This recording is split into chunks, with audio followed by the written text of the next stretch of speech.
দীর্ঘদিন ধরে সোদপুর পানিহাটি পৌরসভার অন্তর্গত 18 নম্বর ওয়ার্ডের দক্ষিণ পানশিলা কল্যাণ সমিতির 250টি পরিবারেরা অত্যাচারিত হচ্ছে। আজ তাই কল্যাণ সমিতি পরিবারেরা তাদের অভিযোগ জানালেন সংবাদ মাধ্যমের সামনে। পানিহাটি পৌরসভার 18 নম্বর ওয়ার্ডের পৌরমাতা পূজা চক্রবর্তী এলাকায় কল্যাণ সমিতির সম্পাদক সনদ দাস ও তার সঙ্গে যুক্ত সুমন্ত চৌধুরী ও তাদের দলবলেরা দীর্ঘদিন ধরেই এলাকায় অসামাজিক কার্যক্রম চালিয়ে যেত। এমনকি সনদ দাস তার দোকানের সামনে রাত 10টা থেকে 2টো পর্যন্ত এলাকার বাইরের লোকজন নিয়ে এসে আসর বসাতো। সেই আসরে মদ্যপান চলে, তারই পাশাপাশি চলে অশ্লীল ভাষায় গালাগালিজ। এর ফলে আশেপাশের পরিবারেরা ঘুমের ব্যাঘাত ঘটে। এই ব্যাপার নিয়েই প্রতিবাদ করতে গেলে তাদেরকে মারধর হুমকি দেয় সনদ দাসের নামে একজন। এমনটাই গুরুতর অভিযোগ জানালেন সংবাদ মাধ্যমের সামনে পরিবারগুলি। এমনকি তারা প্রশাসনের ভয় দেখালেও তারা প্রশাসনকেও মানতে নারাজ। এভাবে দীর্ঘ 7 বছর ধরে তারা অমানবিক অত্যাচার হচ্ছে তাদের অভিযোগ। এমনকি এবারে দুর্গাপুজোতে বাংলার মুখ্যমন্ত্রী মমতা ব্যানার্জি 1,10,000 টাকা অনুদান দেওয়ার পরেও এই এলাকায় 250টি পরিবারের কাছ থেকে 2,000 টাকা করে চাঁদা দেওয়া হয়।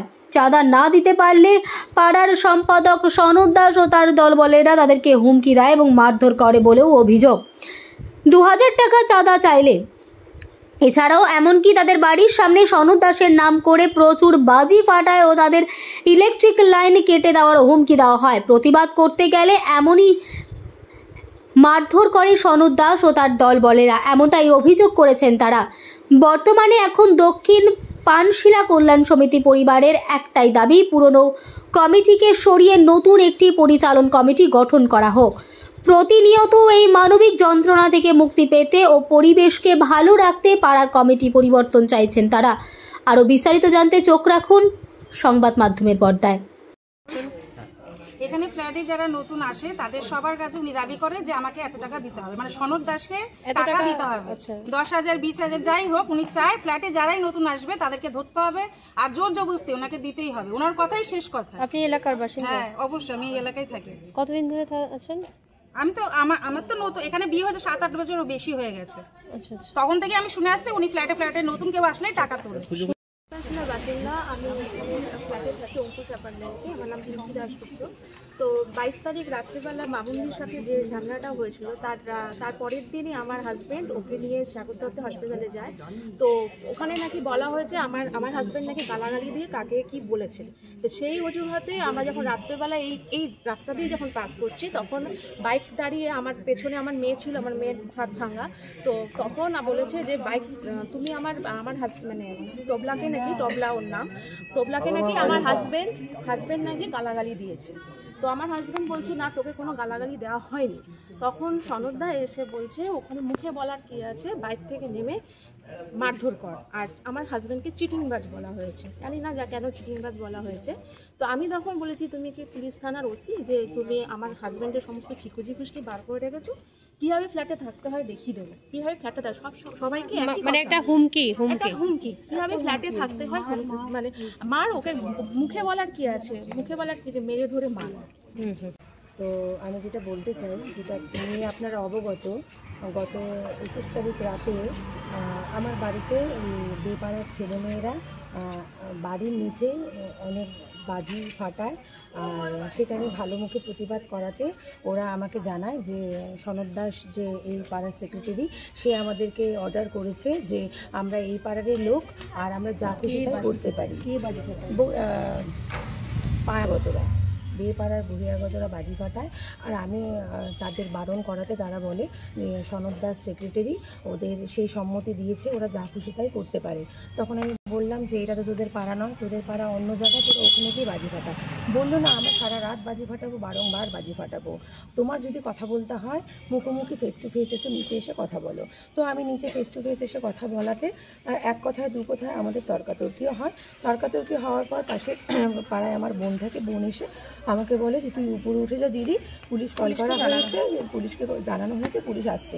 ইতিমধ্যেই 1.5 ঘন্টা লাগে পুলিশের আসতে। 1.5 ঘন্টা মিলে সনদ দাস পাড়ার সেক্রেটারি আর বহিরাগতদেরকে নিয়ে আমার ফ্ল্যাটের নিচে ভীষণ বাজেভাবে বাজি ফাটায়, কলকাতা পুলিশকে অসম্মান করে কথা বলে আর খুব বাজে বাজে নোংরা কথা বলে।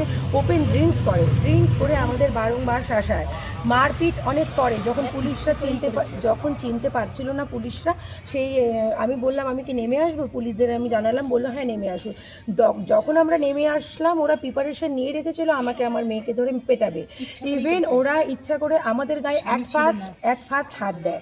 আমরা হাত দেওয়াতে সেলফ ডিফেন্স বা আত্মরক্ষার জন্য আমরা নিজেকে বাঁচাই। আর সনদ দাস 2 মিনিটে ঘটনাটা মিটিয়ে দিতে পারতো পাড়ার সেক্রেটারি। সে যখন ঢুকলো ওই ঘটনায়, সে না মিটিয়ে ওই বহিরাগতদের উস্কালো, এদের নিচে বাজি ফাটা, এদের ফ্ল্যাটের নিচে বাজি ফাটা, বস্তায় যত বাজি আছে বের করে ফাটা, সারা রাত ফাটা। দেখি কে কী বলে। আমার স্বামী সেই রাতে ডিউটিতে ছিল। ইভেন ওরা আমার স্বামী রাত্রেবেলায় ডিউটিতে থাকাকালীনও ওরা একটা ফলস এফআইআর কেসে আমার স্বামীর নামটাও জুড়িয়েছে। সনদ দাস আর বাসু গাঙ্গুলি এই পাড়ার প্রেসিডেন্ট। আমি খুব বাজেভাবে সেদিন এদের কাছে হেনস্থা হয়েছি। তাই আমি বলতে চাইছি যে এর একটা সুবিচার হোক।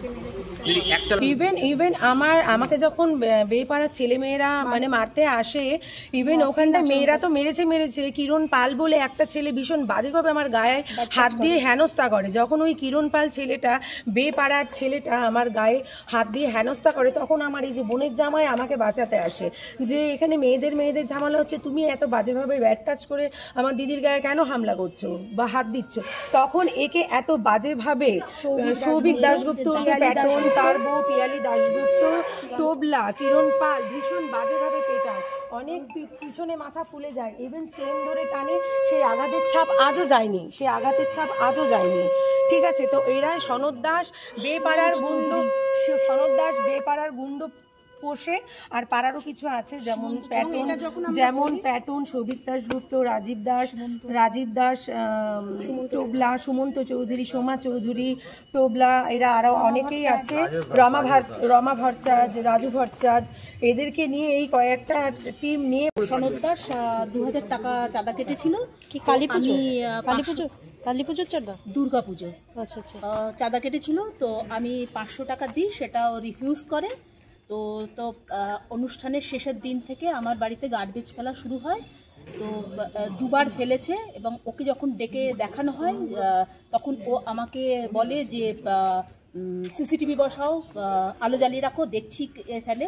তো ওর ভাই পল্টু দাস বলছে জিএসটি দিলে সব ঠিক হয়ে যাবে। তো আমার ছেলে সাসপেক্ট করে বলেছিল কাকু হয়তো দোকানের থেকেও ময়লা পড়তে পারে, তো ওকে মারের হুমকি দেয়। আমি যখন দোকানে এসে ওকে বলি যে তুই আমাকে বলতে পারতিস বৌদি একটু বাড়িয়ে দিও চাটা, না বলে তুই এখানে ময়লা ফেলার একটা ওই নিবি। তারপরে আমি বললাম যে আমি এটাও ছেড়ে দিলাম। তো সেকেন্ডলি তুই আমার ছেলেকে মারার হুমকি দিয়েছিলি। তো ও বলছে যে হ্যাঁ এখনও বলছি যদি ওই কথা বলে আমি মারবো।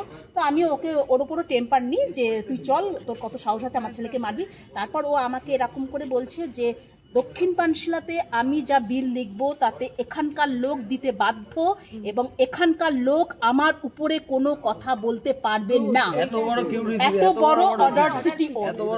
তো আমি চাই এগেনস্টে একদম শাস্তিমূলক একটা কঠিনতর একটা ব্যবস্থা নেওয়া হোক, এবং ইমিডিয়েট সেক্রেটারি চেঞ্জের একটা পরিকল্পনা ভাঙার অনুরোধ করছি, এবং পাড়াতে শৃঙ্খলা ফিরে আসুক।